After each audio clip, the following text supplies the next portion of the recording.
തൊലി ഒന്ന് കറുത്ത് പോയ കാരണം കൊണ്ട് തന്നെ 4 ദിവസമായിട്ട് പഴം ഇവിടെ ഇരിക്കൽ തുടങ്ങിയിട്ട്.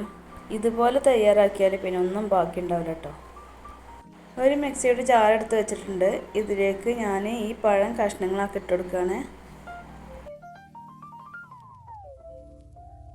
തൊലിയൊക്കെ കളഞ്ഞ് കഷ്ണങ്ങളാക്കി മിക്സിയുടെ ജാറിലേക്ക് ഇട്ട് കൊടുത്തിട്ടുണ്ട്. ഇനി ഇത് നന്നായി ഒന്ന് അരച്ചെടുക്കാം.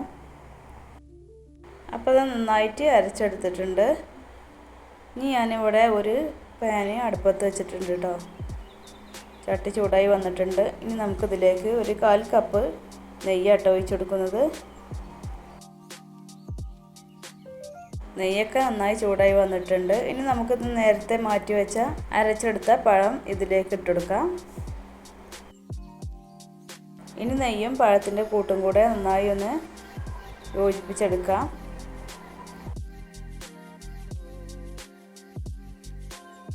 അപ്പോൾ ഇത് നന്നായി വഴറ്റിയെടുത്തിട്ടുണ്ട്. ഇനി നമുക്കിതിലേക്ക് മധുരത്തിന് ആവശ്യത്തിനുള്ള ശർക്കര ഇട്ടോ ഒഴിച്ചു കൊടുക്കുന്നത്. അപ്പോൾ ഞാനിവിടെ ഒരു പഴമല്ലേ എടുത്തിട്ടുള്ളൂ. അപ്പോൾ ഒരു 1.5 കഷ്ണം ശർക്കര ഇട്ടോ എടുത്തിട്ടുള്ളത്. ശർക്കര ഉരുക്കിയിട്ട് നന്നായിട്ടൊന്ന് അരിച്ചെടുത്തിട്ടുണ്ട് കേട്ടോ. അല്ലെങ്കിൽ കല്ലൊക്കെ ഉണ്ടാവില്ല. ശർക്കരൻ്റെ പകരം പഞ്ചസാര എടുത്താലും മതി.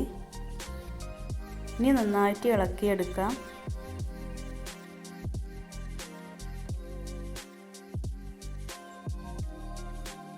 ഇതിലുള്ള വെള്ളമൊക്കെ വറ്റി വരുന്നത് വരെ ഇളക്കിയെടുക്കണം.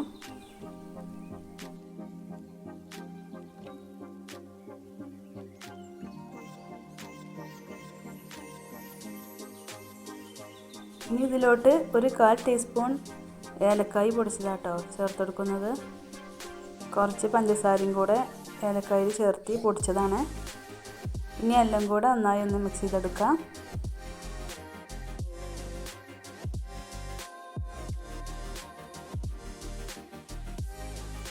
ഇനി ഒരു പിഞ്ച് ഉപ്പ് ചേർത്ത് കൊടുക്കാം. ഒരു പിഞ്ച് മതി, കൂടുതലാവരുത്. ഇനി ഒന്നും കൂടെ ഇളക്കി യോജിപ്പിച്ചെടുക്കാം. ഇനി ഞാനിതിലോട്ട് 1 ടീസ്പൂൺ എള്ളാണ് കേട്ടോ ചേർത്ത് കൊടുക്കുന്നത്, കറുത്ത എള്ള്. ഈ സമയത്ത് നമുക്ക് വേറെ എന്തെങ്കിലുമൊക്കെ ചേർത്ത് മുന്തിരി അല്ലെങ്കിൽ അണ്ടിപ്പരിപ്പ് അങ്ങനെയൊക്കെ വേണമെങ്കിലൊക്കെ ചേർത്തെടുക്കാം. ഇനി ഒന്നുകൂടെ നന്നായി ഒന്ന് യോജിപ്പിച്ചെടുക്കാം. ചട്ടിയിൽ നിന്ന് വിട്ട് വരുന്നത് വരെ ഒന്ന് ഇളക്കിയെടുക്കണം.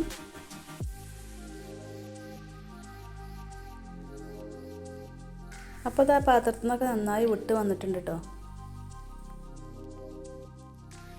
അപ്പോൾ ഞാനിവിടെ ഒരു ഗ്ലാസിൻ്റെ ബൗൾ എടുത്ത് വെച്ചിട്ടുണ്ട്. ഇതിൻ്റെ ഉള്ളിലത് കുറച്ച് നെയ്യൊന്ന് ബ്രഷ് ചെയ്ത് ബദാം ഇതിൻ്റെ അടിഭാഗത്തുനിന്ന് വെച്ചെടുക്കാം. ഇനി ഇതിലോട്ട് ഹലുവക്കൂട്ട് ഇട്ട് കൊടുക്കാം. ഇത് ചൂടോടെ തന്നെ ഇട്ട് കൊടുക്കാം കേട്ടോ. ഇനി ഇതൊന്ന് ലെവൽ ചെയ്തെടുക്കാം. അപ്പോൾ ഇതൊരു 15 മിനിറ്റ് കഴിഞ്ഞിട്ടുണ്ട്. ഇനി നമുക്കിതൊരു പാത്രത്തിലേക്ക് മാറ്റിയെടുക്കാം. അപ്പോൾ ഇതാ പഴം കൊണ്ട് നല്ല ടേസ്റ്റ് ആയിട്ടുള്ളൊരു ഹലുവ റെഡി ആയിട്ടുണ്ട്. ഇനി പഴമൊക്കെ കറുത്ത് പോയാലും ഇതുപോലെ തയ്യാറാക്കി കൊടുക്കാം മക്കൾക്കൊക്കെ. അപ്പോൾ ഈ വീഡിയോ ഇഷ്ടമായിട്ടുണ്ടെങ്കിൽ ലൈക്ക് ചെയ്യണേ. ചാനൽ സബ്സ്ക്രൈബ് ചെയ്യാത്തവർ സബ്സ്ക്രൈബ് ചെയ്യണേ. മറ്റൊരു വീഡിയോയിൽ കാണാം.